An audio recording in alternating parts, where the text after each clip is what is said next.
Government of India की तरफ से जो थीम रखी गई है इस साइंस डे के ऊपर, वो है आपकी empowering Indian youth for global leadership in science and innovation for विकसित भारत। प्रधानमंत्री मोदी जी और जो हमारे इसरो के चेयरमैन हैं, उनके द्वारा जो स्पेस प्रोग्राम इंडिया के अंदर चल रहा है, अभी दिनों को दिन विकसित हो रहा है और डेवलपमेंट उसकी वर्ल्ड लेवल पर जा रही है। एक टाइम था जब हम देखते थे कि हमारे पास वो साधन नहीं थे कि हम कुछ कर पाएंगे या ये सोच भी पाए कि स्पेस टेक्नोलॉजी में हम एक जगह होंगे या स्पेस टेक्नोलॉजी में हम इतना मुकाम हासिल कर पाएंगे। पर आज दूसरी जो कंट्री है वो हमारी तरफ देख रही है कि इंडिया इतना आगे कैसे चला गया है स्पेस टेक्नोलॉजी के अंदर। और ये नहीं है कि थोड़ा सा हमारा अभी हम इसको करेंगे, जम नहीं रही है कि एक टाइम था जिस टाइम से हम स्टार्ट हुए और वहां से हम चलते हुए आगे की तरफ गए। पर आज का जो एक मेन टॉपिक है हमारा वो है नेशनल साइंस डे, और इसके अंदर जो हमारा टॉपिक रहेगा वो रहेगा Indian space programme and career opportunities in remote sensing and GIS. तो आपका जो ग्रेजुएशन के अंदर जब आप देखते हैं या पीजी के अंदर जब आप देखते हैं तो रिमोट सेंसिंग जीआईएस एक मैथ पेपर लगता है, और जिसके अंदर एक फील्ड आपकी चेंज हो सकती है, कैरियर अपॉर्चुनिटीज के बहुत सारे साधन हो सकते हैं आपके। तो क्या कुछ उसमें रह सकता है? तो सबसे पहले हम देख लेते हैं जो स्पेस पर आपका साइंस डे है वो असल में क्यों मनाया जाता है और उसके पीछे जो एक स्टोरी है वो क्या है। जैसा कि आपके सामने की फोटो आपको नजर आ रहा होगा, सर चंद्रशेखर वेंकट रमन, इन्हीं के कारण आज जो 28 फरवरी है वो एक नेशनल साइंस डे के रूप में मनाया जाता है। हुआ क्या था, ये 3 जो ईयर है हमें याद रखनी होगी, और 2 जो हमारी ये जो नेम है ये हमें याद रखनी होगी। मैन क्या है, 28 फरवरी 1928, 28 फरवरी 1928 को डॉक्टर सीवी रमन ने, सर सीवी रमन ने एक थ्योरी दी थी जिसका नाम था रमन इफेक्ट। शायद सुना होगा स्टूडेंट्स ने आपने। तो रमन इफेक्ट जब 1928 में उन्होंने 28 फरवरी को दिया, असल में रमन इफेक्ट था क्या? मैंने तो यही चीज है, डॉक्टर सीवी रमन की जो फील्ड थी फिजिक्स के अंदर साउंड फील्ड थी कि साउंड के ऊपर काम करते थे। पर एक बार इनका एक जर्मनी में जाना हुआ, वहां पर एक लेक्चर के लिए गए थे। तो उस लेक्चर में देने के बाद जब ये वापस आ रहे थे इंडिया, तो रास्ते में उन्हें समुद्र दिखाई दिया, ओशियन दिखाई दिया। तो उस ओशियन का जो पानी का जो कलर था, इन्होंने देखा कि वो तो ब्लू है। इन्होंने वो पानी एक गिलास के अंदर उठा के देखा तो वो पानी का कलर चेंज था, व्हाइट था। ये कंफ्यूज हो गए। इन्होंने कहा कि समुद्र का जो जल है वो नीला क्यों है? ये क्वेश्चन इनके माइंड में घर कर गया। क्वेश्चन इन्होंने देखा कि फील्ड ही अलग थी, तो साउंड फील्ड थी, और जो क्वेश्चन उठाया वो ऑप्टिक्स फिजिक्स का था। साउंड फिजिक्स एक परे है और जो ऑप्टिक्स फिजिक्स है वो एक दूसरा हिस्सा है।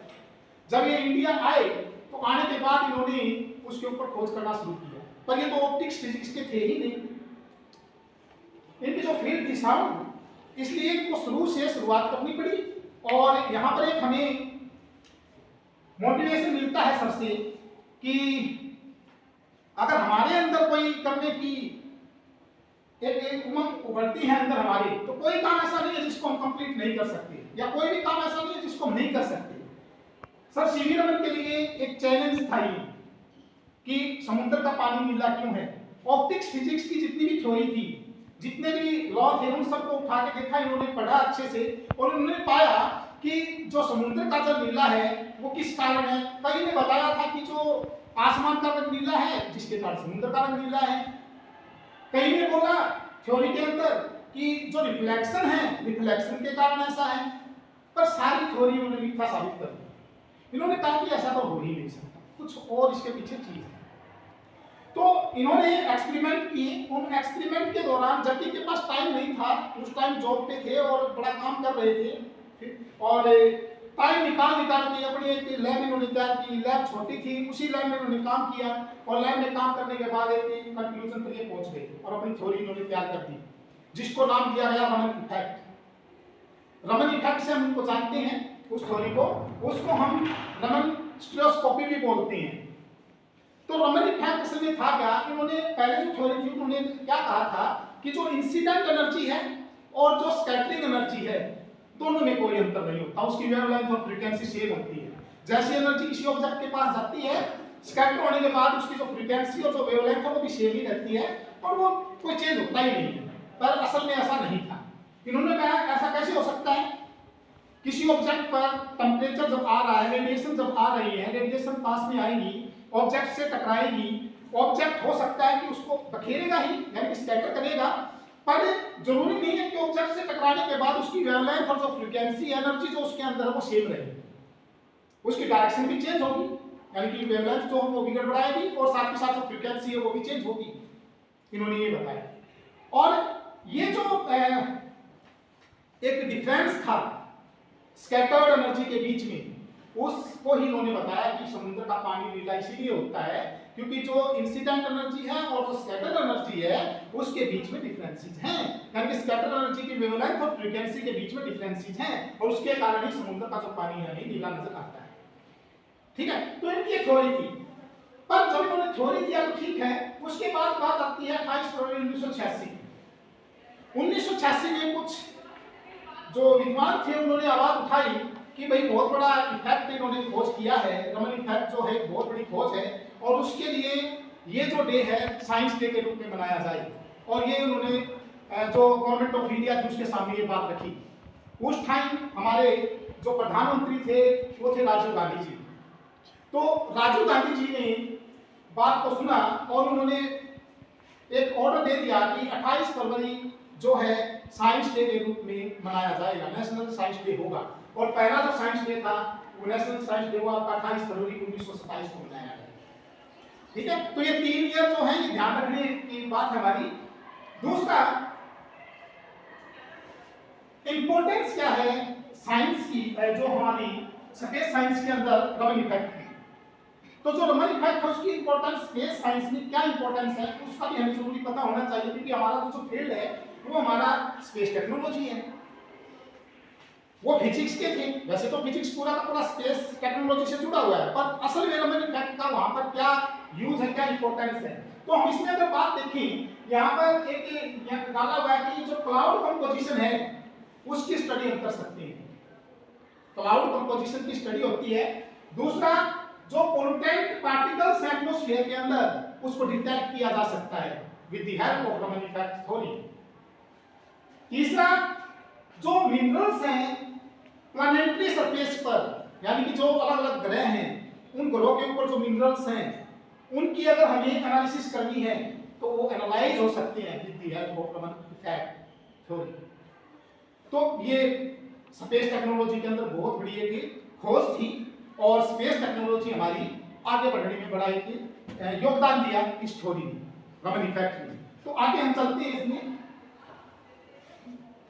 इसके बाद ये तो थी हमारी नेशनल साइंस डे क्यों मनाया जाता है, किन के नाम से मनाया जाता है और कब मनाया जाता है, यहां तक क्लियर हो गया होगा आप लोगों को शायद। इसके बाद हम आगे चलते हैं कि रिमोट सेंसिंग जीआईएस के अंदर या जो स्पेस टेक्नोलॉजी रही है उसमें कुछ विद्वान जो मेमोरेबल पर्संस हैं इन स्पेस टेक्नोलॉजी वो कौन कौन है। सबसे पहले नाम यहां पर आपको नजर आ रहा होगा टैलबर्ट अब्राहम, बड़े प्रसिद्ध आदमी हैं जो आपकी फोटोग्रामेट्री है, जो आप काम करते हैं फोटोग्राफ के ऊपर, एरियल फोटोग्राफ के ऊपर, उसके जनक माने जाते हैं, father of photography, aerial photography. ठीक है, फोटोग्रामेट्री के फादर हैं। दूसरा नाम है डॉक्टर पिसोट्रे रामा पिसोट्रे, इंडियन है, father of Indian remote sensing इनको माना जाता है, father of Indian remote sensing. अब वर्ल्ड लेवल पर फादर किसको माना जाता है, मैंने नीचे ही नाम डाल रखा है एरियल लॉर्ड ब्रूट। ये अगर पूछा जाए आपसे फादर ऑफ रिमोट सेंसिंग कौन है, एरियल लॉर्ड ब्रूट, और father of Indian remote sensing कौन है, तो आपके पिसोट्रे, डॉक्टर पिसोट्रे आपके क्या है, father of Indian remote sensing है। तीसरा नाम आता है doctor Roger F Tomlinson, father of GIS. But father of जो जीआईएस हैं डॉक्टर जॉन स्नो है। असल में डॉक्टर जॉन स्नो जो हैं उनकी फील्ड नहीं थी GIS and remote sensing space technology से उनको कुछ लेना देना था ही नहीं। वो एक डॉक्टर फील्ड वाले ही आदमी थे, यानी कि डॉक्टर ही थे, एक मेडिकल स्टोर अपना चलाते थे, क्लिनिक थी उनकी। लंदन की बात है, साथ में आपको हैंडपंप भी नजर आ रहा होगा। मैंने इसलिए रखा इसको कि ये हैंडपंप जो है ये आप देखेंगे तो इसको पहचान पाएंगे, आज भी लंदन में है ये। तो आप देखेंगे तो क्यों है, और इसी के कारण ये फादर ऑफ जीआईएस बने। उस टाइम जो हैजा की जो बीमारी है लंदन में फैल गई थी, कॉलर जिसको हम बोलते हैं। तो ये के पास बार बार मरीज आ रहे थे डॉक्टर जॉन स्नो के पास।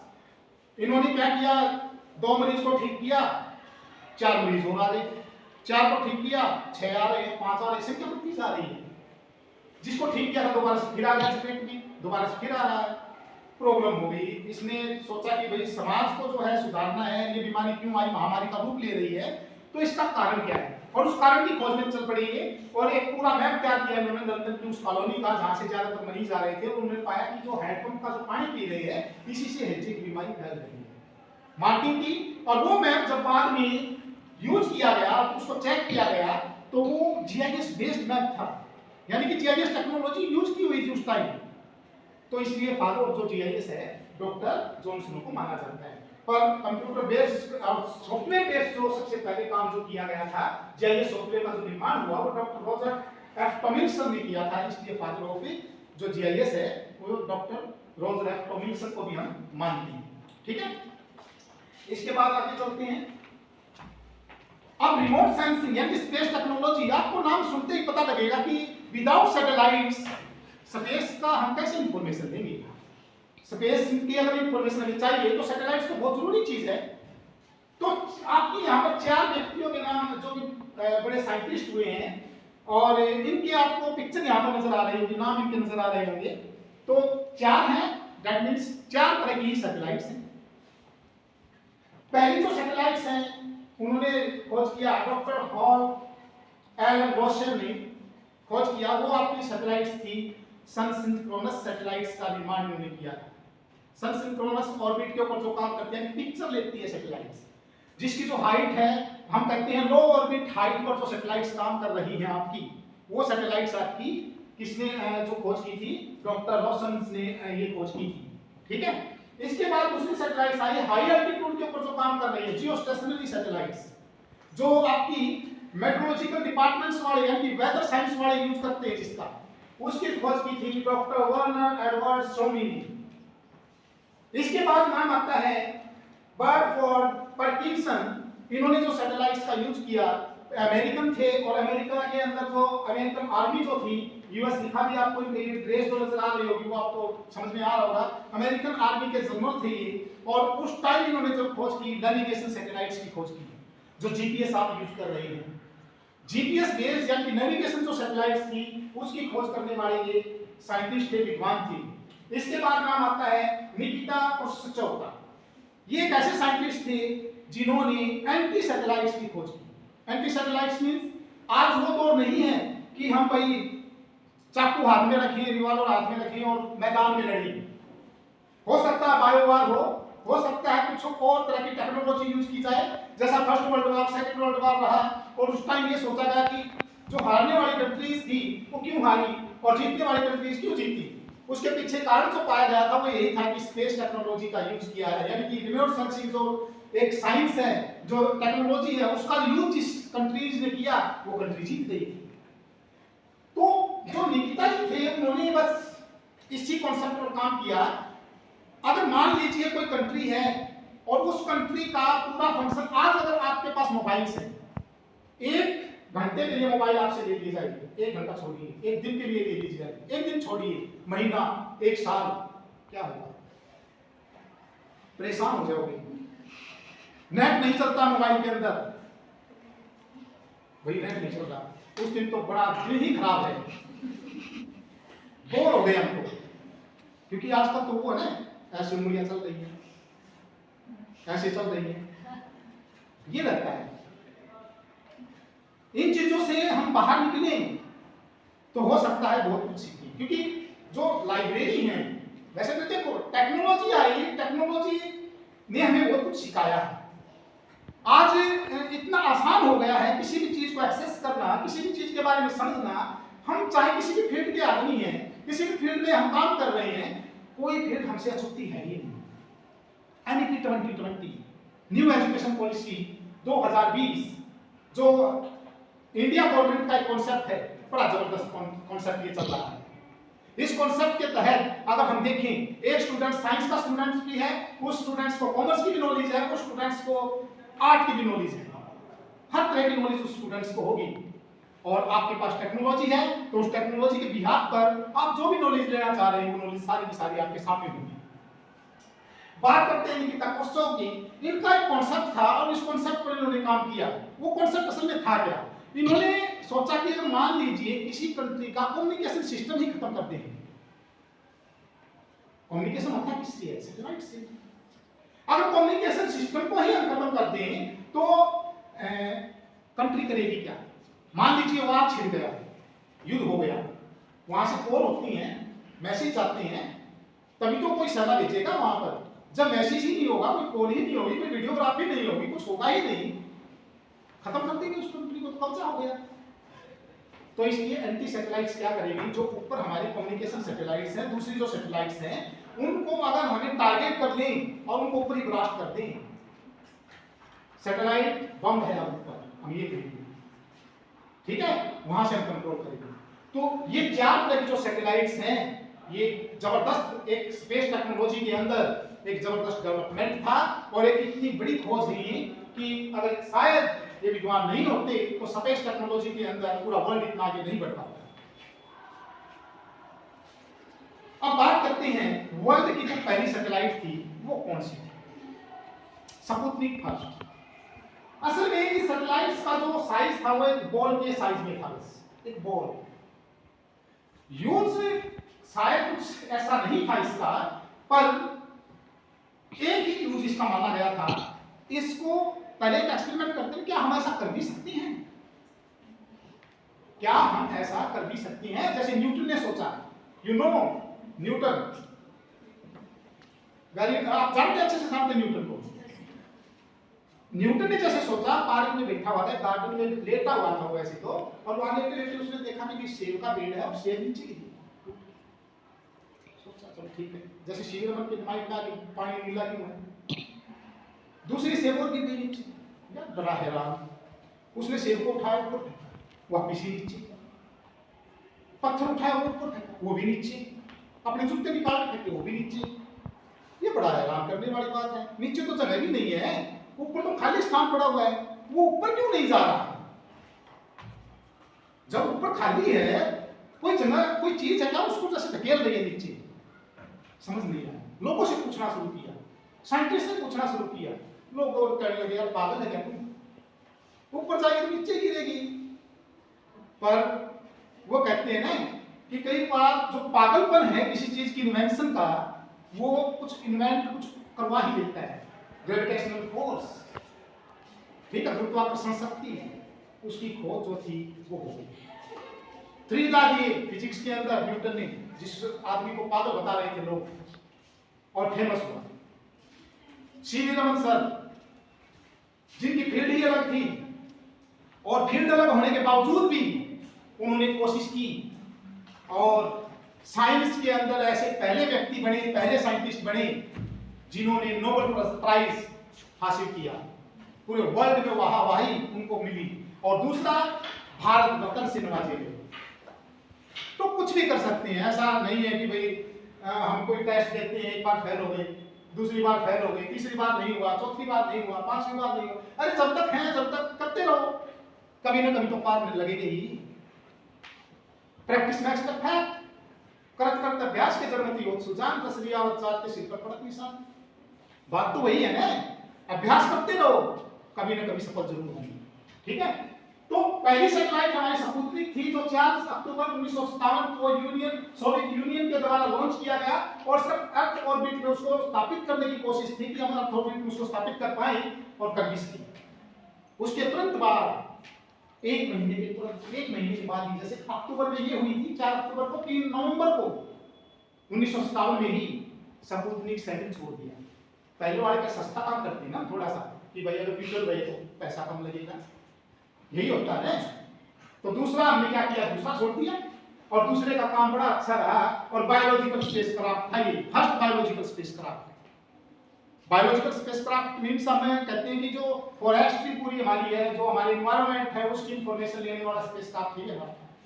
ठीक है। दूसरा एक्सप्लोरर फर्स्ट, ये फर्स्ट सैटेलाइट था यूनाइटेड स्टेट का, यूएसए जिसकी हम बात करते हैं, उसका पहला सैटेलाइट कौन सा था, एक्सप्लोरर फर्स्ट। और उन्होंने भी सिर्फ इसलिए छोड़ा था कि भाई क्या हम ऊपर किस चीज को भेज सकते हैं।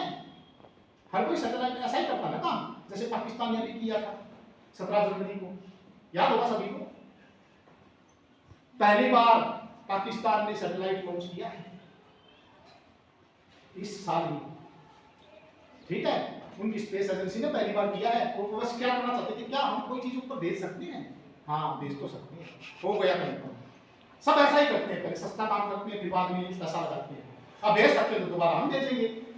लैंड ये फिर आता है टेलस्टार, ये था फर्स्ट एक्टिव कम्युनिकेशन सैटेलाइट, जुलाई 10, 1962 यूएसए के द्वारा।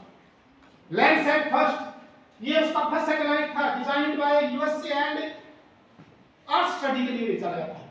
आपको शायद पोखरण याद होगा, जिस टाइम हम एटम बम की तैयारी कर रहे थे, परमाणु शक्ति का निरीक्षण करना चाह रहे थे, उस टाइम यूएसए ने हमारे ऊपर पाबंदी लगा दी थी।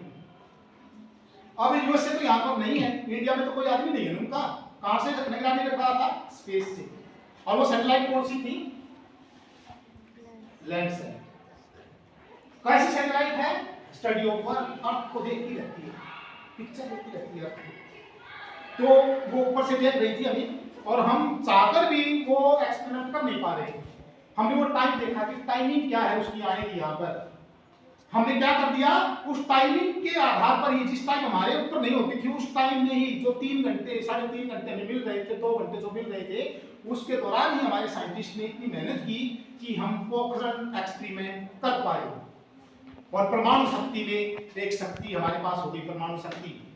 अब कर लिया तो कर लिया, अब क्या कर सकता है कोई, ठीक है। तो ये चीजें जो थी, इसके बाद आता है आर्यभट्ट, इंडिया का पहला सैटेलाइट। एक टाइम था जिस टाइम हमारे पास वो साधन नहीं थे कि हम कुछ कर पाए, सैटेलाइट तो बना लिया, हमारे पास वो ईंधन नहीं था, वो लॉन्चिंग व्हीकल नहीं थे, वो चीज नहीं थी हमारे पास, रिसोर्सेज कि अपनी सैटेलाइट को आकाश में भेज पाए। मदद मांगी हमने कई देशों से, किसी से नहीं मिली। बाद में रूस ने हमारी मदद की, और रशिया की मदद से हमने आर्यभट्ट को लॉन्च किया 19 अप्रैल 1975 को। और ये भारत का पहला सैटेलाइट था, पर स्वदेशी लॉन्चर व्हीकल से नहीं था।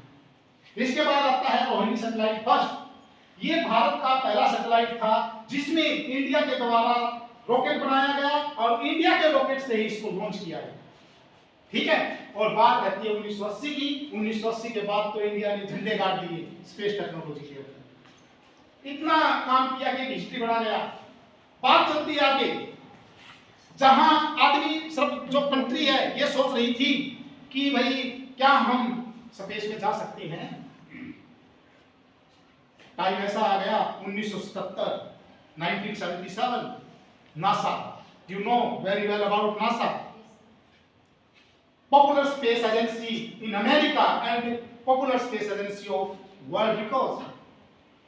आज के अगर टाइम में हम देखें, पीछे जा रही है थोड़ा सा, और दूसरी कंट्री जो है आगे आ रही है, इसरो इसमें पीछे नहीं है, इंडिया का जो हमारा है बहुत आगे निकल चुका है। जो ये पिक्चर आप देख रहे हैं, ये 2 सैटेलाइट्स हैं, 2 सैटेलाइट्स में 2 मिशन कहेंगे हम, वॉयेजर फर्स्ट, वॉयेजर सेकंड। हम काम कर रहे थे कि अर्थ को देख पाए, अर्थ को रीड कर पाए। हम सोचिए अमेरिका में कि खुरापाती दिमाग होते हैं ना, कुछ और भी कर सकते हैं। हम क्या सभी ग्रहों को देख सकते हैं, क्या अपनी गैलेक्सी से बाहर निकल सकते हैं, अपनी आकाशगंगा को छोड़ के दूसरी आकाशगंगा की इंफॉर्मेशन। इस तरह के 2 सैटेलाइट हमने बनाए, वॉयेजर फर्स्ट, वॉयेजर सेकंड। ये दोनों सैटेलाइट क्या थे, इनको पूरा ब्रह्मांड देखना था, हर ग्रह के बारे में इंफॉर्मेशन इंफॉर्मेशन लेनी थी और ये घूमते रहे। 25 साल का टाइम पीरियड रखा गया पर आज तक ये काम कर रही है। 1977 से आज तक देख लीजिए कितना टाइम हो गया है। और ये अब अलग अलग इंफॉर्मेशन दे रहे हैं, जैसे ये आपका जुपिटर नजर आ रहा है, वाइजर है, जुपिटर की इंफॉर्मेशन ली, सैटर्न की इंफॉर्मेशन ली, आकाशगंगा से बाहर निकल चुके हैं, कई इंफॉर्मेशन जो पूरे ग्रह की इंफॉर्मेशन की चक्कर लगा रहे हैं, बाहर भी निकल चुके हैं। तो ये सारी इंफॉर्मेशन जो है स्पेस टेक्नोलॉजी में पीछे नहीं है और आज तक की ये हालत हो गई है। अर्थ हमें ऐसी नजर आ रही है, सैटेलाइट ही सैटेलाइट्स चारों तरफ पूरा एरिया घेर लिया था। उसके बाद यही नहीं टिकने वाले हम, कोई कंट्री नहीं चाहेगा। एक सैटेलाइट को लॉन्च करने में कितना पैसा लगता है, बहुत ज्यादा पैसा खराब कर देते हैं, ठीक है। यहां से फिर ऊपर जाती है, कई बार तो क्या होता है रास्ते में भटक जाती है, ब्लास्ट हो गया सारा पैसा बर्बाद, पानी में गया है। उससे निपटने के लिए क्या किया, हम क्यों ना स्पेस सेंटर ही तैयार कर लें। सोच किया हम कई कंट्री, इंडिया भी है, तो स्पेस सेंटर तैयार करते हैं। स्पेस में ही हम क्या करेंगे, अब लॉन्चिंग पैड होंगे, वहीं से हम लॉन्च करेंगे सैटेलाइट्स को। अर्थ से करने की लोड़ नहीं है, कम खर्चा लगेगा, ठीक है। वहां से करेंगे तो आसानी से पहुंचा पाएंगे किसी भी ग्रह के ऊपर, सही भी रहेगा, ठीक है। तो ऐसा हम काम अभी कर रहे हैं। आगे चलते हैं, इंडिया की जर्नी शुरू होती है यहां से, इंडियन स्पेस जर्नी। बड़ा जबरदस्त जर्नी रहा इंडिया का। अब तक हम वर्ल्ड लेवल की बात कर रहे थे, यहां से हमारी स्टार्ट करते हैं हम इंडिया की जर्नी। अब इंडिया स्पेस जर्नी जो है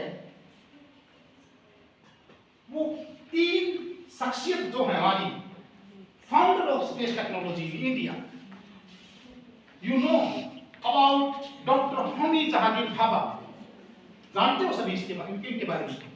इन्होंने एक, हम पहले हम कह सकते हैं founder of space technology in India, हम कह सकते हैं कि फाउंडर हैं स्पेस टेक्नोलॉजी की इंडिया के। ये शायद मदद नहीं करते उस टाइम, तो शायद स्पेस टेक्नोलॉजी स्टार्ट होती है। दूसरा नाम आता है विक्रम साराभाई, आप अच्छे से जानते हैं। सबसे पहले इसरो के जो चेयर किया वो विक्रम साराभाई, पर विक्रम साराभाई ने पहले एक कमीशन तैयार किया, इसरो बाद में नाम हुआ है। 1962 में जो कमीशन रहा वो इनका था, तो उसने लिखा। तीसरे शख्सियत को भी आप जानते हैं, डॉक्टर एपीजे अब्दुल कलाम। ये एक ऐसे व्यक्तित्व वाले आदमी थे जिन्होंने, शायद नहीं करते वो काम तो शायद हम उस लीडरशिप में आते ही नहीं। एसएलवी, और बात यहां तक ही नहीं है, इंडिजिनस एसएलवी, ठीक है, सैटेलाइट लॉन्च व्हीकल, पहला सैटेलाइट लॉन्च व्हीकल, स्वदेशी लॉन्च व्हीकल जो तैयार किया, उसकी लीडरशिप कर रहे थे doctor APJ Abdul Kalam. Launch vehicle से ही तो मांग खा रही थी ना हमने, कि भाई दूसरे देशों से मदद मांग रहे थे बार बार। आगे चलते हैं, स्टार्ट होता है इसरो।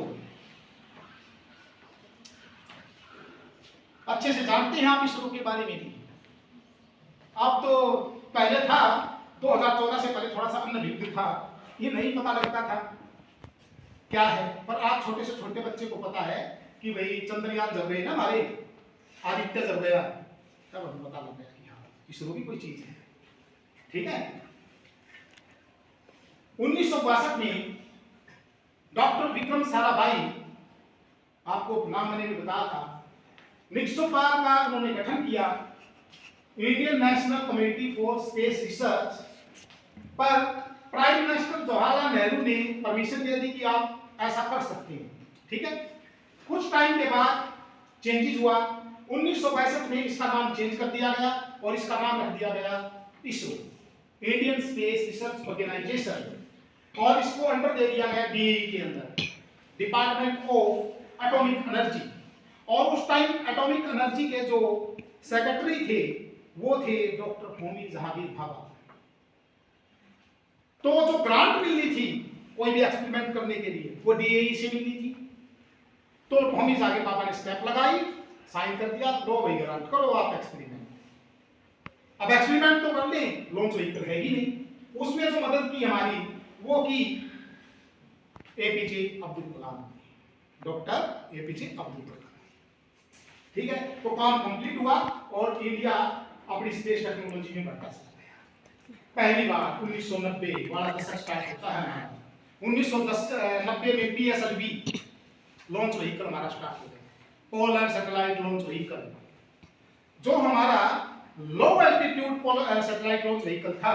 और ये होने के बाद 1994 में जो फर्स्ट फ्लाइट थी वो हमारी यहाँ से एक्सपेक्टेशंस थी कि 1994 में हो, उसके बाद दो जो फेलर रहे, लगभग 2 फेलर रहे, पर कुछ टाइम के बाद ही क्या हुआ, 50 से ज्यादा जो फ्लाइट थी सक्सेसफुल हमने लॉन्च कर दी।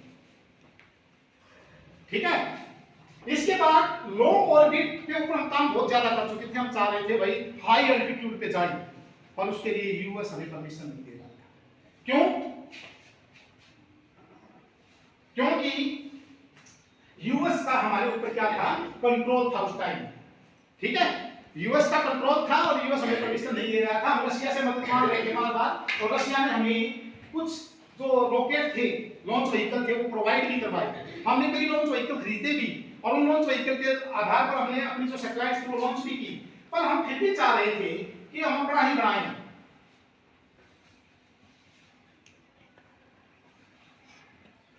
हम अपना ही तैयार करें, पर ऐसा नहीं हो पा रहा था।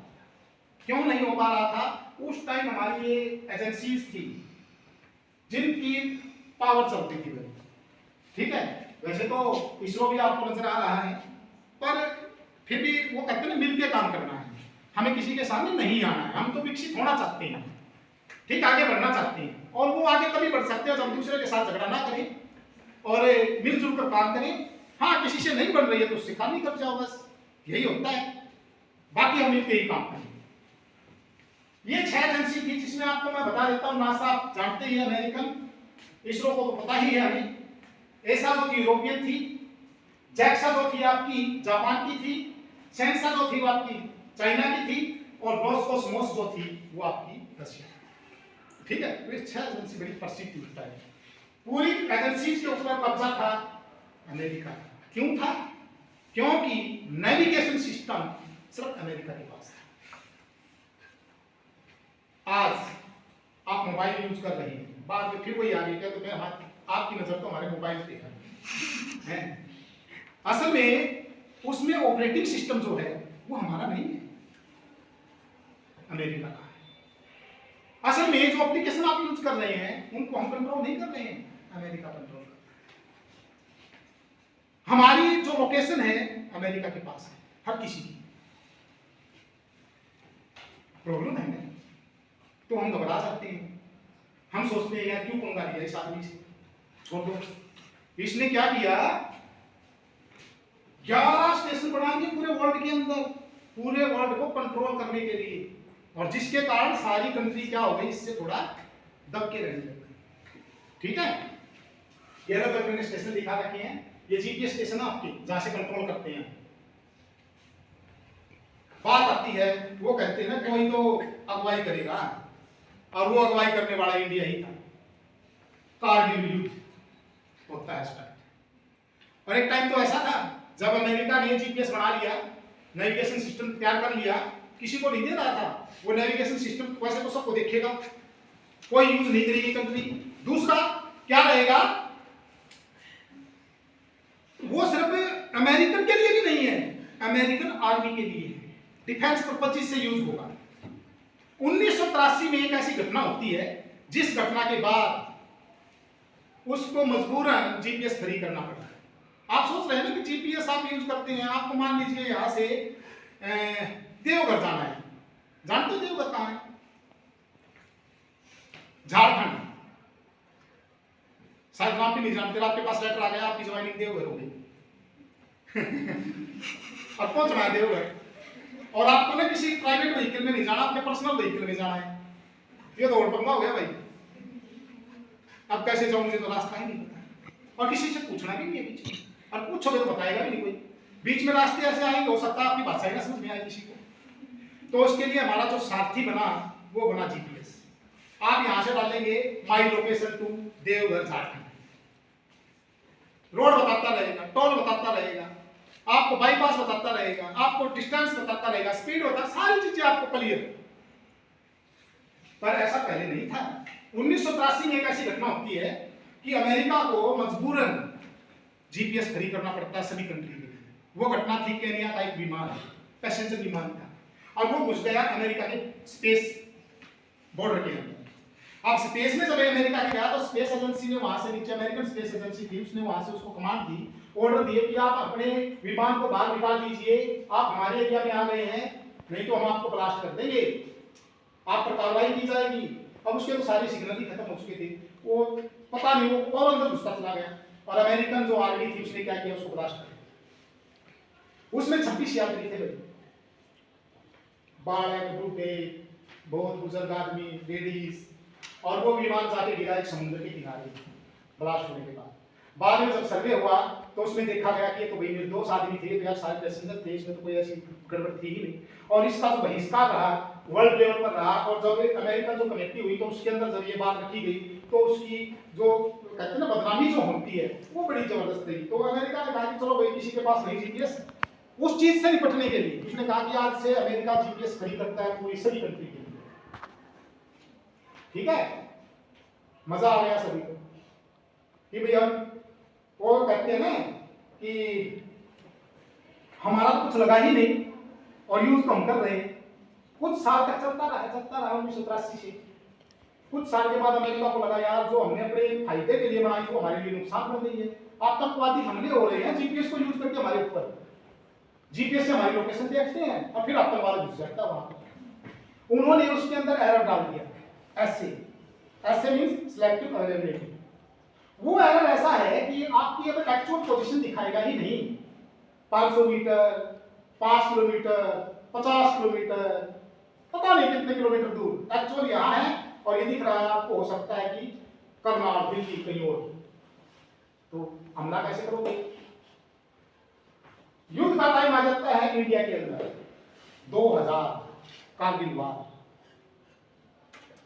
इंडिया ने कहा, इंडिया की बॉर्डर के अंदर घुस गए थे पाकिस्तानी, और पाकिस्तानी सेना जब अंदर आई तो इंडिया ने कहा जी प्लीज अमेरिका से रिक्वेस्ट की आप ऐसे हटा दीजिए, यानी जो एरर दिया हुआ है उस एरर को हटा दीजिए, हम अपना बॉर्डर पूरा मार्क करना चाहते हैं और कहां तक घुस चुके हैं वो भी देखना चाहते हैं। अमेरिका ने मना कर दिया, और मना करने के बाद इंडिया ने कहा कि भाई अब तो पंगा हो गया, हमें कुछ ऐसा करना पड़ेगा, अपना खुद का नेविगेशन सिस्टम बनाना पड़ेगा। और उस टाइम से इंडिया ने इसके ऑर्डर मानने का ना कर दिया। आपको ऊपर नजर आ रहा होगा 6 मई 1992 से 6 मई 1994 तक पूरा इंडिया अमेरिका की सेंसस होती थी, तो तभी काम चलता था। उसके बाद हमने काम नहीं माना उसका, और हमने क्या किया, अपना एक सिस्टम तैयार किया जिसका नाम था नाविक, नेविगेशन सिस्टम। पर हम लॉन्च नहीं कर पाए उसको। 2002 में जाके कहीं पर हमारी तैयारियां कंप्लीट हुई। रशिया भी इस दौर में था, जिस टाइम अमेरिका ने अपना स्टार्ट किया था तो रशिया उससे पहले बना चुका था, पर अमेरिका ने उसको लॉन्च कर दिया उससे पहले। रशिया ने सोचा इसका कोई यूज तो है ही नहीं, सो उसने वैसा का बनाया वैसा ही रख दिया। पर उस टाइम तक जो अमेरिका था पूरा जो एक ऑर्बिट जो होता है आपका, उस ऑर्बिट पर कब्जा कर चुका था, नेविगेशन ऑर्बिट जो था। उसने क्या किया, अमेरिका ने पूरी अर्थ को 6 ऑर्बिट में बांट दिया, और 6 ऑर्बिट में बांटने के बाद एक ऑर्बिट के अंदर 4 सैटेलाइट रखी, तो टोटल कितनी हो गई 24 सैटेलाइट। 24 सैटेलाइट के बाद उसने 8 सैटेलाइट उनके ऊपर रखी, इमरजेंसी सैटेलाइट जिनको हम बोलते हैं। अगर उन 24 सैटेलाइट में से कोई सैटेलाइट अगर काम करना बंद करती है तो उसके ऑर्बिट में उन 8 में से 2 सैटेलाइट को भेज दिया जाएगा। यानी कि पूरा जो कॉन्स्टलेशन जो था पूरा का पूरा जीपीएस का, नेविगेशन का, उसको कंट्रोल कर लिया अमेरिका। ठीक है, अब अमेरिका पावरफुल हो गया था, रशिया ने अपना लॉन्च भी किया पर वो कुछ देख ही नहीं पा रहा, विफल रहा। अब इंडिया ने किया, क्योंकि उस ऑर्बिट के नीचे तक हम रख नहीं पा सकते, क्योंकि फिक्स ऑर्बिट है, उससे ऊपर रखेंगे तो एरर बनाएंगे दूसरे सैटेलाइट्स, तो ये काम सारा व्यर्थ रहा। पर इंडिया बड़ा जबरदस्त काम कर गया इसमें। उसने जब अपना नेविगेशन किया तो अमेरिका के नेविगेशन से नीचे की तरफ अपना नेविगेशन रखा, और अमेरिका को उससे प्रॉब्लम हो गई। एरर अमेरिका के जीपीएस में रहेगी, हमारे वाला तो बिल्कुल प्योर और एक्यूरेट डाटा देगा। ठीक है, आगे चलते हैं। 2003 बड़ी जबरदस्त पर्सनालिटी है, जानते हो आप, और बेबाक और जो बोलना है फटाक देशी बोल देना ऐसा, और हिम्मत वाले आदमी हम कह सकते हैं। परमाणु जो परीक्षण है शायद कोई करवा पाता। अटल बिहारी वाजपेयी ने मारो गोली अमेरिका को, हम तो करवाएंगे, करवाया। अपने सब चीजों को एक पास से रख के करो एक्सपेरिमेंट, मैं देखता हूं, और कर लिया, अब कर लो क्या करोगे, ये भी बोल दिया लास्ट में हैं। 2003 में इन्होंने आदेश दिए, कहा कि साइंस को डेवलप करो, टेक्नोलॉजी को डेवलप करो, और मून की धरती को कर जाओ, चांद की धरती को। बड़ा जबरदस्त इनका ऐलान था उसका है। और उसी हिदायत में चंद्रयान फर्स्ट 2008 में हमने चंद्रमा पर छोड़ दिया। ठीक है, उसका जो पर्पस था वो था चंद्रमा के सरफेस पर वाटर की प्रेजेंस को देखना, वाटर है या नहीं है ये देखना। ठीक है, फिर चंद्रयान दूसरे की बात आती है जो आप सभी ने देखा है, विफल वैसे लास्ट स्टेज पे गया हमारा, और वो थोड़ा सा कह सकते हैं कि उस टाइम गड़बड़ नहीं कि जो विक्रम था वो काम अच्छे से नहीं कर पाया। ठीक है, कनेक्शन टूट गया। अच्छा कनेक्शन टूट गया भाई, पर बाद में लिख तो गए थे, पर चलो अब वेट कर रहे थे कि भाई कभी तो काम करेगा। इसके बाद बात आती है तीसरे चंद्रयान सफल एक्सपेरिमेंट, वाहवाही पूरे वर्ल्ड के अंदर, और एक हिस्ट्री बना दी इंडिया ने। 23 अगस्त 2023 को लूनार साउथ पोल पर पहुंची, टच कर दिया उसको। आज तक कोई कंट्री वहां पर नहीं पहुंच पाई। नॉर्थ पे तो गई थी, साउथ पे कोई नहीं। इंडिया पहला कंट्री ऐसा बना जो लूनार साउथ पोल पर अपना सैटेलाइट डाल पाया। ठीक है, इसके बाद हम बात करते हैं दूसरा मिशन मार्स ऑर्बिटर। अब इंडिया ना होड़ लग गई कि भैया अब तो हम सब कुछ कर सकते हैं। मार्स पर भी गए 2013 में पीएसएलवी की मदद से, और मंगलयान जो था हमारा मिशन चला, और उस मंगलयान मिशन की मदद से हमने बहुत कुछ किया। मून मिशन तक हमारे यहाँ पर रहे। इसके बाद बात आती है हमारी कुछ सोचने की कि यार बहुत हो चुका है, अब हम कॉलोनियां बनाएंगे चांद पर, मंगल ग्रह पर, आदमियों को बेचेंगे। पर उसके लिए तो एक हैवी व्हीकल चाहिए ना, बना दिया 2014 में इंट्रोड्यूस करवा दिया एलवीएम, एक ऐसा व्हीकल जिसके जरिए एक पैगाम बनाया गया, in future human space mission होगा। फिलहाल चल रहा है, अभी स्पेसएक्स जो खाप आया हुआ गया, हम नहीं रुके, हमने सोचा यार ये आपका बोला है इसकी स्टडी कर लेते थोड़ी बहुत है। आदित्य एल वन भी छोड़ दिया 2023 में। ठीक है, यहां भी नहीं रुकते हैं, आगे चलते हैं। 2024 30 दिसंबर को स्पेसएक्स के नाम से एक मिशन स्टार्ट हुआ, जिसमें 2 सैटेलाइट्स कॉन्स्टलेशंस रहेगा, कम्युनिकेशंस करेगी, और उसके द्वारा जो स्पेस डेब्रीज हैं, जो ह्यूमन एक्सपेरिमेंट्स हैं, वो सारे के सारे स्पेस हम करेंगे। ठीक है, और सक्सेसफुल रहा। और इसके बाद इंडिया 4th कंट्री बन गया आफ्टर यूएसए, रशिया, चाइना, इनके बाद जो स्पेस डॉकिंग के अंदर काम कर पाया। ठीक है, चौथे नंबर पे इंडिया आ चुका है। बात है हमारे पास 2008 की एक और, जिसमें इंडिया ने अपनी सैटेलाइट्स को क्या किया, 2 हिस्सों में बांटने की कोशिश की। एक थी आपकी इंडियन नेशनल सैटेलाइट सिस्टम, एक था आपका इंडियन रिमोट सेंसिंग प्रोग्राम्स। एक आईआरएस सीरीज में डाल दिया, एक इनसैट सीरीज में डाल दिया। अब असल में आईआरएस और इनसैट सीरीज थी क्या, वो देख लीजिए।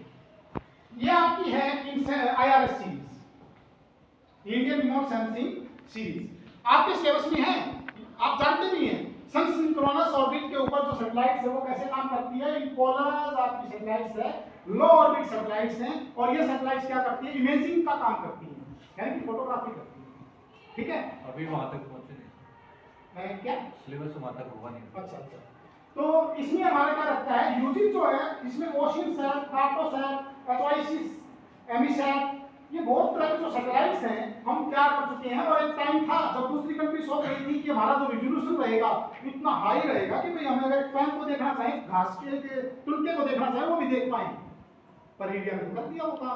कार्टोसैट बना के, ठीक है। रिजोल्यूशन बड़ा हाई रिजोल्यूशन रखा हमने, टेम्पोमेट्रिक को 0.6 तक चला गया हमारा इसका रिजोल्यूशन। इसके बाद बात आती है हमारी इनसेट की। आप देख रहे होंगे आपके इस पॉइंट पर ठीक से ये सैटेलाइट, और जैसे जैसे आप घूम रही हो उसी पॉइंट पर है सैटेलाइट, तो उसके साथ साथ घूम रही है। इसको हम बोलते हैं जियो स्टेशनरी, यानी कि स्टैटिस्टिक है जो सैटेलाइट एक ही पॉइंट पर अर्थ के, उसकी जब हम स्टडी करते हैं उसको जियो स्टेशनरी सैटेलाइट बोलते हैं। इसका काम क्या होता है? वेदर इंफॉर्मेशन, ठीक है। इसके बाद इसमें बहुत सारे सैटेलाइट्स हैं, और इसमें एक बात और हो गई हमारी।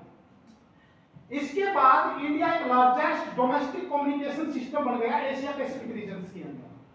पूरा एशिया जो था, एशिया पैसिफिक जो ओशियन रीजन था, वो भी इंडिया के ऊपर डिपेंड कर लेगा, भाई मुझे देना, हमारे यहाँ पर बारिश होगी या नहीं होगी, कैसा मौसम रहेगा, क्या रहेगा, उसकी अब तो देखो मदद करने वाला है, ठीक है। सैटेलाइट सिस्टम बहुत सारी है, आप इसमें नाम देख सकते हैं, मैं इसमें जो डाल रखी है। इसके बाद बात आती है गगन। हमारा हमें जो नाविक है, नाविक की एक तर्ज पर नेविगेशन सिस्टम क्या कर रहे हैं, गगन, जिसके तहत क्या होगा, 7 सैटेलाइट का एक कम्युनिकेशन होगा। जो 7 सैटेलाइट का कम्युनिकेशन जो एक साथ रहेगा, उस कॉम्बिनेशन को ही हम क्या कह रहे हैं, गगन के नाम से थोड़ा नाम देंगे। फुल फॉर्म की अगर हम बात करें तो यहाँ पर आप देख रहे हैं GPS edit geo augmented navigation, ये हमारा गगन है। और इसके ऊपर हम कुछ टेक्नोलॉजी जो डेमोन्स्ट्रेशन सिस्टम है, वो हम कुछ काम करना इस पर चाह रहे हैं कि नेविगेशन खुद का ही और 7 सैटेलाइट इस पे काम करे, और जो 7 सैटेलाइट हो किस तरीके से हमारी इस पे काम करें। मैंने इस पे दिखाया है, आप देख लीजिए, तो ऐसा में गगन की सैटेलाइट आपके ऊपर दिखाई दे रही है। नाविक इंडिया का जो नेविगेशन सिस्टम चल रहा है, प्रधानमंत्री मोदी जी ने एक भाषण में कहा कि भाई बात ऐसी है, हम ओएस और जीपीएस दोनों को लगा देंगे। क्यों?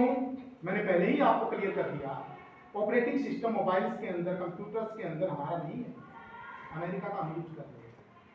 आप जब मोबाइल लेते हैं तो आपके सामने पहले से ही कुछ एप्लीकेशन उसमें पहले से ही होती है, आपका प्ले स्टोर पहले से ही होता है, ये हमारे लिए नहीं है।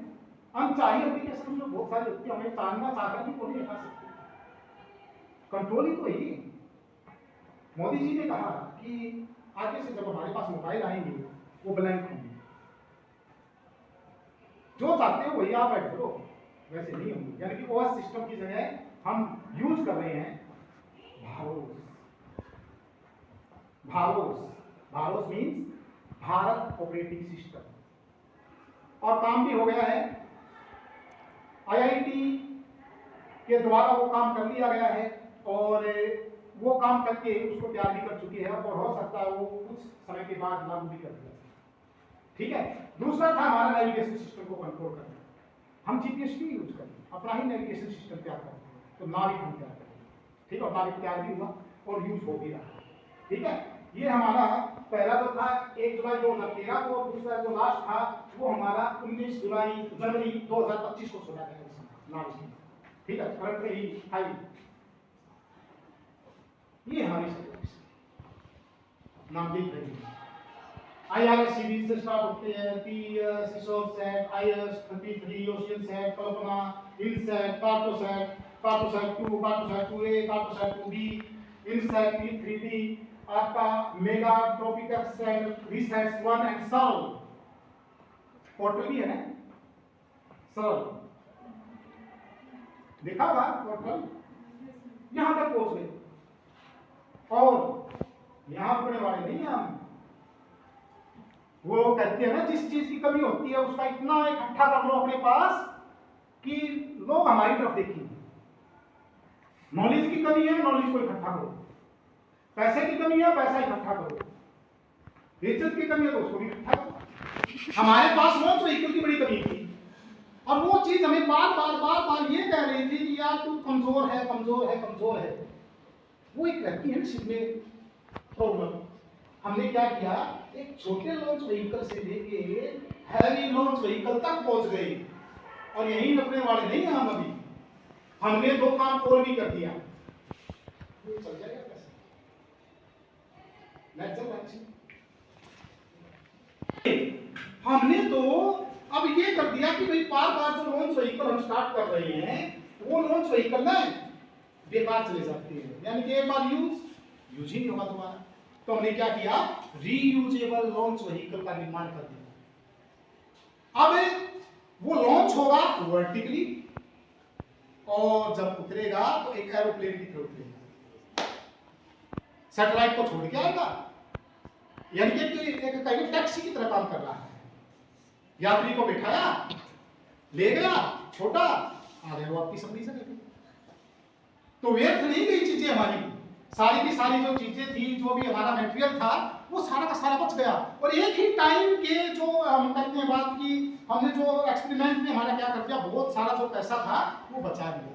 ठीक है, तो शायद इसमें अभी जुड़ गया होगा, तो मैं यहाँ पे एक वीडियो भी शेयर कर रहा हूँ, चलती है तो देखते हैं आगे।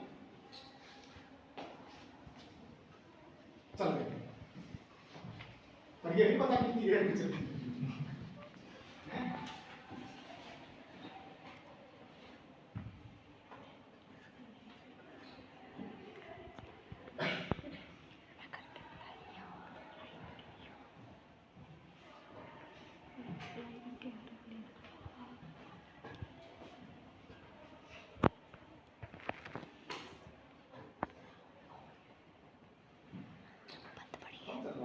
एंटर करो।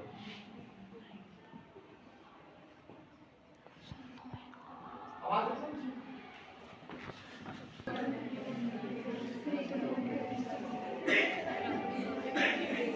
कैमरा का थोड़ा लेट है। अब एक केस में क्या किया गया, लॉन्च हुई थी जो हमारा लिया गया था, पहले आपको दिखाई दे रहा होगा बड़ा ये भी जबरदस्त काम है हमारा, हैं लेके आए किसी कंपनी से और हमारा तो काम चला दिया इस आदमी ने। मैं आदमी कह रहा हूँ क्योंकि मैं किसी मशीन को ना वो नहीं मानता कि भाई एक मशीन है, जब काम कर रही है तो वो आदमी है, वो भाई पर्सन ही है हमारे लिए, मैं काम कर रहा है। तो बड़ा जबरदस्त काम किया, उस आरआईबी को उठाया, इसके अंदर सैटेलाइट्स था, जो भी था मटेरियल था, उसको लेकर आसमान में ले गया, आसमान में से जाके छोड़ दिया नीचे जादगर को। पर बड़ा जबरदस्त काम रहा, इसने तो आके नीचे पैर प्रसाद दिए पड़े और आगे आराम से उतर गया, सारे एक्सपेरिमेंट सफल। फिर वो उच्च हाइट में ले गया, फिर गिरा दिया नीचे, उससे भी ऊंचे ले गया, फिर गिरा दिया नीचे। और ये देखिए ना तो कोई नीचे से कंट्रोल कर रहा है इसको, और ना कोई मतलब कि भाई कोई इसको कंट्रोल कर। धरती के पास जैसे ही आया, सेंसरों ने काम किया और सेंसर ने काम करते ही क्या किया, अपने आप ही ये लैंड कर गया। बड़ा जबरदस्त कॉन्सेप्ट है। अब गिर रहा है, दिख रहा है लोगों को, पर जब ये धरती के पास आएगा, और ये एक हाइट पे काम नहीं किया गया, अलग अलग हाइट पे लगभग 3 एक्सपेरिमेंट इसके ऊपर ऐसे किए गए हैं, और उसके बाद ये हमारा बड़ा ही यूजेबल व्हीकल बन गया है। और अब हम पीछे नहीं है, पूरे वर्ल्ड से सारा वर्ल्ड हमारी तरफ देख रहा है, यार ये क्या कमाल कर दिया है। 104 सैटेलाइट वाला तो आपको याद होगा ही, एक ही सैटेलाइट के साथ, एक ही लॉन्च व्हीकल के साथ 104 सैटेलाइट को लॉन्च करना और सारे के सारे अलग अलग ऑर्बिट में स्थापित करना, बड़ा जबरदस्त काम है। ये देखिए आते ही कंट्रोल की कमी स्पीड, पैराशूट खोला, कंट्रोल कर गया और आराम से काम चल रहा है। जबरदस्त एक्सपेरिमेंट था ये। ये तो जानते होंगे, भूतपूर्व हमारे इंडियन की कम नहीं है फिलहाल, एस सोमनाथ हैं, इसरो के चेयरपर्सन होते थे, इनकी जगह अभी दूसरे चेयरपर्सन हमारे आ गए हैं।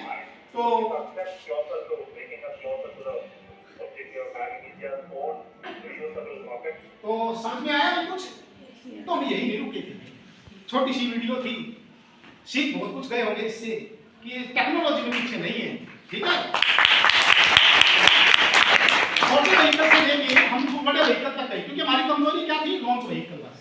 ठीक है, डॉक्टर एपीजे अब्दुल कलाम ने जहां पर हमें एसएलवी दिया, एसएलवी के बाद अब हम हाई एल्टीट्यूड व्हीकल का भी निर्माण कर चुके थे। ठीक है, और यहीं पर नहीं रुक रहे हैं, आपके सिलेबस में भी ये चीज पहचानते होंगे, ईएमआर, इलेक्ट्रोमैग्नेटिक स्पेक्ट्रम। आज रिमोट सेंसिंग जीआईएस के अंदर, स्पेस टेक्नोलॉजी में तो आपने देख ही लिया होगा हमने कितना काम किया है, रिमोट सेंसिंग जीआईएस के अंदर भी हम पीछे नहीं हैं। हर किसी रेडिएशन के ऊपर, चाहे वो शॉर्ट वेव की हो, चाहे आपकी मीडियम में हो, चाहे आपकी लॉन्ग वेव की हो, हर किसी रेडिएशन का यूज, उसकी एप्लीकेशंस, ठीक है, उसको कैसे यूज करना है वो सारा हम कर रहे हैं। ठीक है, बात आती है एप्लीकेशंस की कि कहां कहां रिमोट सेंसिंग का यूज किया जा रहा है। लैंड यूज हम देख रहे हैं, लैंड कवर हम देख रहे हैं, इन्वायरमेंटल प्लानिंग कर रहे हैं, ट्रांसपोर्टेशन प्लानिंग कर रहे हैं, अर्बन प्लानिंग कर रहे हैं, इंफ्रास्ट्रक्चर प्लानिंग कर रहे हैं, मैपिंग कर रहे हैं, सर्वेइंग कर रहे हैं, माइनिंग कर रहे हैं, एग्रीकल्चर के अंदर यूज हो रहा है, एनर्जी में हम यूज कर रहे हैं, हाइड्रोलॉजी में, डैम जनरेशन में, जियोलॉजी में, डिजास्टर एंड रिस्क मैनेजमेंट में, असेसमेंट में उसका यूज कर रहे हैं। कोई फील्ड ऐसी नहीं छोटी जहां पर हमने इस टेक्नोलॉजी का यूज नहीं किया है। बात आती है, मान लीजिए अभी एक कॉन्सेप्ट चला था पीछे की पराली मत जलाएं, किसानों को हिदायत दी जाती है, जो जलाएगा जुर्माना लगाया जाएगा, सजा भी हो सकती है। अब हर एक खेत में तो एक गार्ड बैठा नहीं सकते हो, तो उसको कंट्रोल किया गया था स्पेस से। सैटेलाइट की मदद से मार्किंग की गई किस खेत के अंदर पराली जलाई जा रही है, उस खेत के ओनर को मार्क किया गया और उसके पास सम्मन भेजे गए, उसके पास उसका जो जुर्माना था वो भेजा गया कि भाई दे आ जाए अभी चौकी के अंदर, थाने के अंदर, ठीक है, तेरे ऊपर केस हो गया। किसने किया? स्पेस टेक्नोलॉजी ने किया है। बड़ा अच्छा आदमी है स्पेस टेक्नोलॉजी, हर किसी चीज की मैपिंग, हर कुछ काम हम कर रहे हैं स्पेस टेक्नोलॉजी। टाइमिंग तो लेकिन सर अच्छा चल रहा है भाई। Yes sir. बोर हो रहे हो तो मुझे उसी टाइम बता देना। मैं क्लासेस के अंदर भी हमेशा यही कहता हूँ कि जिस टाइम बोर हो बोल देना, वहीं पर मैं कम कर दूंगा उस चीज। ठीक है, ब्रेक लेना तो बता दो। अपने हाथ में ही है ये चीजें, ठीक है। लेना है हाँ। 10 मिनट। अलग अलग फील्ड में जो रिमोट सेंसिंग उसका यूज किया जा रहा है, जैसे कि फील्ड आप देख ही रहे हैं। एक प्रॉब्लम हमारे सामने रहती है, डिजास्टर एंड रिस्क मैनेजमेंट। आप देख रहे हैं कई एरिया ऐसे हैं जहां पर बाढ़ का एरिया बना रहता है, कई एरिया ऐसे हैं जहां पर सूखा बना रहता है। अब वो बाढ़ का जो पानी है, अगर उस पानी को हम उस एरिया में दे दें जहां पर सूखा है, वो अच्छा ना हो जाएगा। तो इसके तहत क्या किया गया, एक परियोजना स्टार्ट जिसमें नदी जोड़ो योजना के आधार पर प्रधानमंत्री मोदी जी ने इसका शुभारंभ कर दिया है और नदी जोड़ो योजना का जो शुभारंभ है उसके तहत अब काम किया जा रहा है। नदियों को, सभी नदियों को, जो भारत की नदियां हैं उन सभी नदियों को आपस में जोड़ा जाएगा। उससे क्या होगा, उत्तराखंड जैसा एरिया है वहां पर बाढ़ आने बंद हो जाएगी, राजस्थान जैसा एरिया है वहां पर पानी मिलना शुरू हो जाएगा और सब जगह अच्छे से हमारी हरियाली रहेगी, प्रोडक्शन बढ़ेगी और जो भारत है वो एक समृद्ध जो देश है वो बन पाएगा। ठीक है, बात आती है application of GIS. Remote sensing और जीआईएस दोनों जब मिलते हैं तभी एक पूरक साइंस टेक्नोलॉजी बन पाती है। रिमोट सेंसिंग क्या करती है, हमें डाटा प्रोवाइड करती है। डाटा मीन्स सैटेलाइट इमेजरी देती है, उस डाटा के ऊपर हम काम करते हैं। वो काम हम करेंगे कहाँ, ये भी तो एक बात सोचने वाली है। तो वो काम हम करते हैं जीआईएस के अंदर। सैटेलाइट से हमें इंफॉर्मेशन दी, सैटेलाइट से जो इंफॉर्मेशन आई उसको हमने जीआईएस में डाला और जीआईएस में डालने के बाद उसके ऊपर वर्क। ठीक है, अब वो वर्क होता क्या है, जीआईएस के अंदर अलग अलग एप्लीकेशन है। एप्लीकेशन के अंदर हम देखें जो मेन वर्क करता है वो होता है site selection, navigation, coordinates marking, ठीक है, location findings, water site analysis, resource inventories, land management, network analysis. आज आप देख रहे हैं कि भाई कहाँ है हम, जीआईएस ने किया है। आप देख रहे हैं रोड दिख रहे हैं आपको, गूगल अर्थ आपने शायद देखा हो, उसके ऊपर रोड दिख रहे हैं आपको, घर दिख रहे हैं, 3D बन रहा है, सब कुछ हो रहा है। वो कहाँ हो रहा है, वो जीआईएस की मदद से हो रहा है। ठीक है, डैम जनरेट कर रहे हैं, जीआईएस की मदद से कर रहे हैं वो चीज सारी के सारी। लॉजिस्टिक जो रूटिंग रहेगी वो रूटिंग हम मार्क कर रहे हैं, ट्रांसपोर्टेशन मॉडलिंग हम कर रहे हैं जीआईएस की मदद से, कॉरिडोर सिलेक्शन हम कर रहे हैं जीआईएस की मदद से। और इंडिया पीछे नहीं है इस चीज में, वीआईएस प्रोग्राम भी इंडिया चला चुका है। वीआईएस प्रोग्राम मींस, मान लीजिए मुझे जाना है किसी गांव में या किसी शहर में। पहले तो क्या होता था कि भाई मैंने शहर का नाम डाला, शहर में मुझे पहुंचा देगा, रोड जो है जीपीएस मुझे पहुंचा देगा, मार्किंग हो जाएगी। पर मुझे उस शहर में किसी आदमी, एक पर्टिकुलर कोई आदमी है, उसके घर जाना है, जीपीएस उसका घर तो नहीं बताएगा। कोई फेमस ही आदमी होगा जिसने मार्किंग करवा रखी होगी, तो हो सकता है कि वो घर बता दे जीपीएस, उसके ऊपर मार्किंग हो उसकी, पर बाकी की तो नहीं बताएगा ना। पर मैं तो पहुंचना चाहता हूं उसके घर, और विदाउट किसी की हेल्प में वहां पहुंचना चाहता हूं, तो क्या रहेगा? वीआईएस प्रोग्राम चला, विलेज इंफॉर्मेशन सिस्टम। अब विलेज इंफॉर्मेशन सिस्टम में क्या किया गया, एक आदमी की सारी information with the help of GIS online कर दी गई। एट्रीब्यूट क्या की गई एक आदमी की, आदमी का नाम क्या है, पिता का नाम क्या है, एज कितनी है, हाइट कितनी है, कलर कैसा है, ठीक है, वजन कितना है, बर्थ ग्रुप क्या है, कहां रहता है, कब से रह रहा है, कहां कहां गया है, ये क्या क्या चीजें हैं इसके पास, कितनी लैंड होल्डिंग है, कहां कहां इसके खेत हैं, सब कुछ, everything you find in one click. एक क्लिक से आप सब कुछ उसके बारे में पता कर सकते हैं। हरियाणा के अंदर रोहतक, झज्जर, सोनीपत पे ये काम हो चुका है, अलग अलग डिस्ट्रिक्ट में ये काम चल रहा है, सेंट्रल लेवल से ये काम चलता है, एनआरडीएमएस इसके ऊपर काम कर रही है। और ये काम कोई छोटा काम नहीं है। अब मुझे मान लीजिए रामपुर के घर पहुंचना था, तो मुझे किसी से पूछने की लोड़ नहीं है, उसके पिता का नाम पता हो, मैं नाम डालूंगा, उसका भाई एज डाल दूंगा, अगर ज्यादा ही कोई होंगे ऐसे नाम के तो मुझे मार्किंग मिलेगी उसके घर की। अब जो झगड़े होते थे कि भाई क्या चीज चल रही है, वो झगड़े अब खत्म हो गए हैं।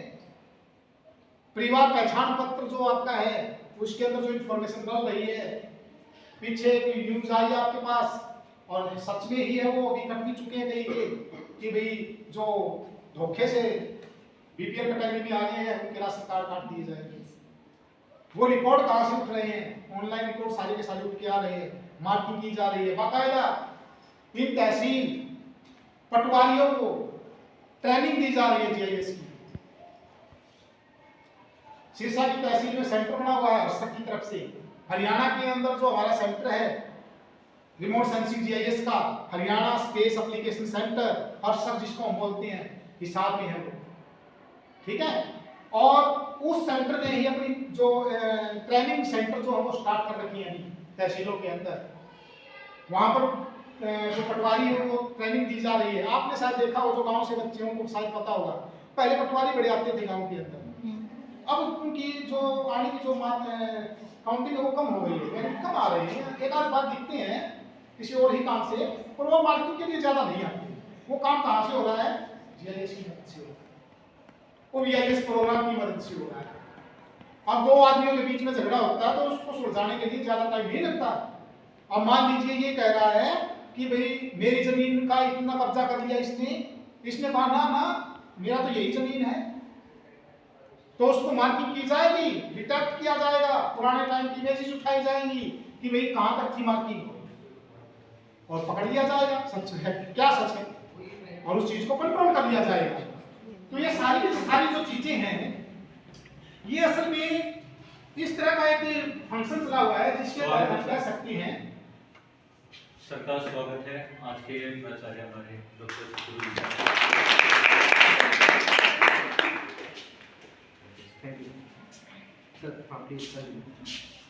तो एक ऐसा फंक्शन भी हमारा चला हुआ है जिसके तहत शायद ही आने वाले वक्त में ज्यादातर जो झगड़े हमारे हो रहे थे उन झगड़ों को खत्म कर दिया जाएगा, और हो भी चुकी है। जमीनी विवाद तो रहेगा ही नहीं, ये तो मान के चलिए। दूसरा, अब जो एक प्रॉपर्टी होती थी आदमी के पास और टैक्स को बचा लेता था, वो चीज भी खत्म हो जाएगी जीआईएस की मदद से। वो चीजें खत्म कर दी जाएंगी। वीआईएस विलेज इंफॉर्मेशन सिस्टम जो चला हमारा, उसके तहत काम ही ऐसा चल रहा है। वो प्रणाली वाला जो मैंने सिस्टम आपको बताया था कि जो प्रणाली का जो कॉन्सेप्ट आया वो क्या था भाई, एक एक आदमी को छोड़ नहीं सकते किसी के खेत में, कहा कि प्रणाली चला दो, जुर्माना भी होगा, सजा भी हो सकती है, ठीक है, और अखार अपने आप ही हो जाएगी। कैसे हुआ? With remote sensing. हमने देखा कि किसके खेत में प्रणाली चल रही है, सैटेलाइट से उसको मार्क किया, बाकायदा उसकी जो वीआईएस के तहत यानी जीआईएस से जो मार्किंग की गई थी, एट्रीब्यूट जो तैयार हुई थी, उससे उसकी इंफॉर्मेशन निकाल ली गई कि भाई कौन आदमी है ये, उसके घर संबंध गया, एफआईआर हो गई, तेरी आ जा चौकी थाने के अंदर, ठीक है। चौकी में जाने के बाद पता लगा कि प्रणाली चलाई थी, जुर्माना इतना हो गया, जुर्माना भर, और नहीं भरा तो सजा भी होगी। तेरे को कहने के बाद भी तो नहीं मान रहा है। तो बड़े जबरदस्त जो काम है हमारे स्पेस टेक्नोलॉजी के द्वारा जीआईएस किए जा रहे हैं। अलग अलग तरह की जो एप्लीकेशन आपको नजर आ रही है, बहुत सारी। टाइम का थोड़ा सा शॉर्टेज है तो इसलिए मैं थोड़ा सा इसको कम ही कर रहा हूँ, नहीं तो हर किसी उसके ऊपर हम बहुत ज्यादा इसके ऊपर ले सकते हैं। लैंड मैनेजमेंट है, नेटवर्क एनालिसिस है, इंसिडेंट मैपिंग है, सब कुछ आज जीआईएस से हम कर रहे हैं। आपने देखा होगा पहले बहुत सारे चौराहे होते थे, ठीक है, आज भी हैं, चौराहों की संख्या बढ़ी ही है, कम नहीं हुई है, पर पुलिस वाले कितने रहते हैं उसके ऊपर, ट्रैफिक पुलिस कितनी देखने को मिलती है, बड़ी कम हो गई है, ठीक है।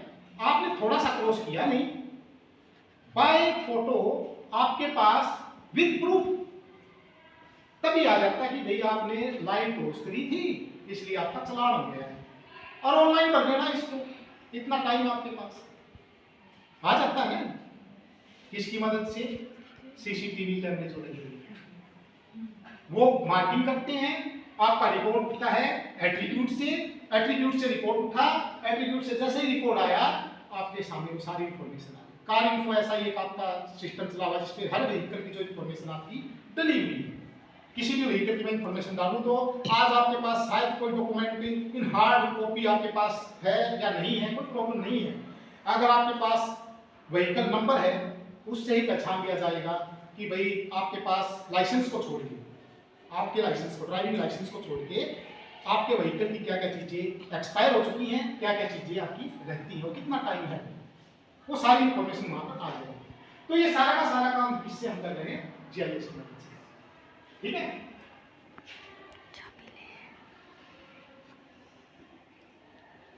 बात आती है जीआईएस सॉफ्टवेयर।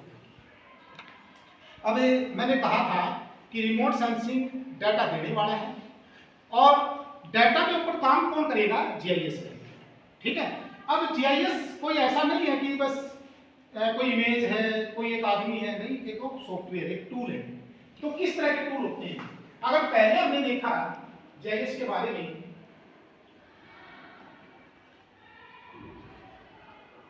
दो तरह के टूल आपके पास होते हैं जीआईएस, एक जीआईएस और एक आपका इमेज प्रोसेसिंग। इमेज प्रोसेसिंग आपके कैसे होते हैं? हम कहते हैं मदर ऑफ ऑल सॉफ्टवेयर और all applications in space technology. जो इमेज प्रोसेसिंग सॉफ्टवेयर जितने भी हैं, जिसमें आपका एक सॉफ्टवेयर आता है एडास, लगभग सारे जो भी सॉफ्टवेयर हमारे तैयार हुए, जितने भी टूल एप्लीकेशंस तैयार हुए, सारे के सारे एडास से हमने तैयार किए हैं।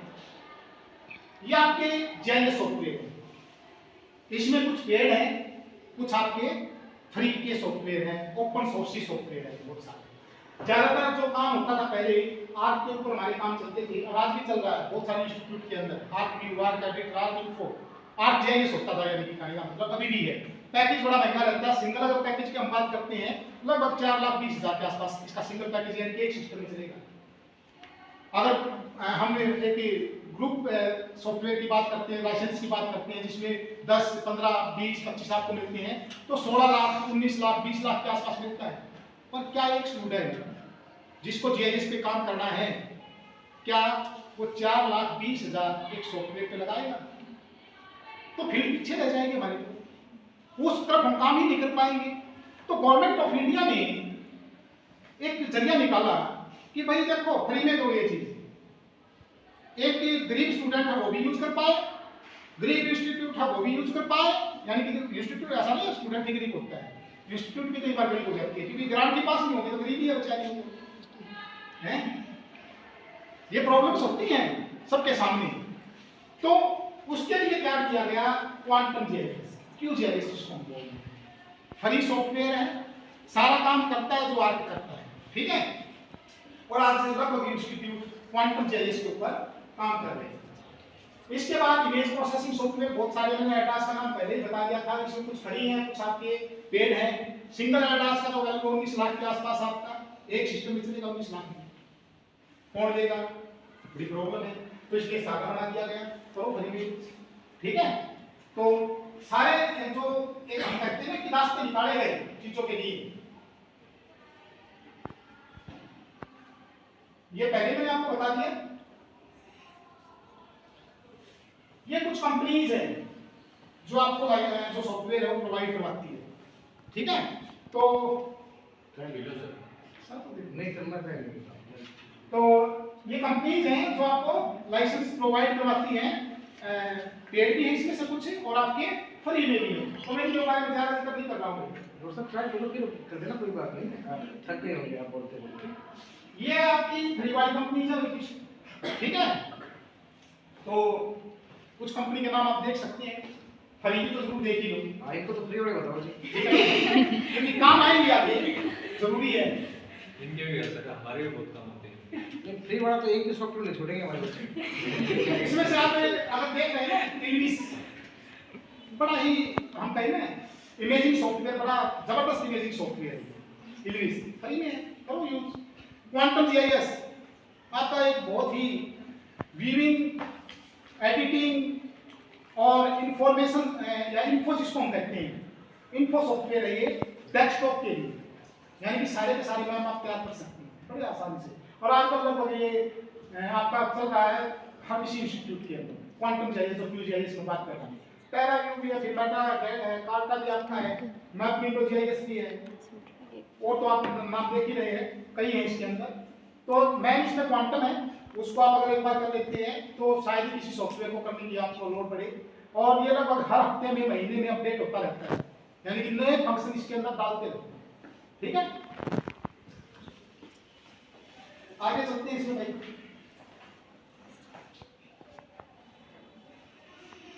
कुछ ये अलग कंपनी है, ये कंपनी वो है जो पहले खरीदारी बनाएंगे, बाद में हो सकता है कि आपसे पैसे वसूल करें।